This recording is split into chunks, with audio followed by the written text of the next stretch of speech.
ಇವತ್ತು ನನ್ನ ಮಗಂಗೆ ಸಿಸ್ವಾರ್ಗ್ ಹೋಗೋ ಪ್ರ್ಯಾಂಕ್ ಮಾಡ್ತಿದೀವಿ. ಒಂದ್ ಹಣ್ಣು ಹಾಕ್ತೀನಿ ತಿನ್ಕೋ. ಸ್ಲೇಟ್ ಹಾಕಿರ್ತೀನಿ ಬರ್ಕೋ. रुको जरा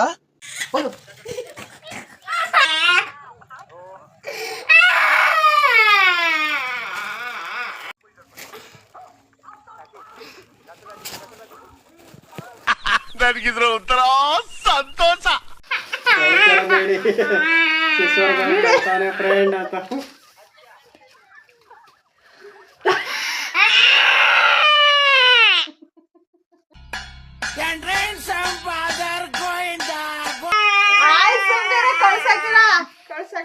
ತುಂಬಾ ಥ್ಯಾಂಕ್ ಯು ಸೋ ಮಚ್.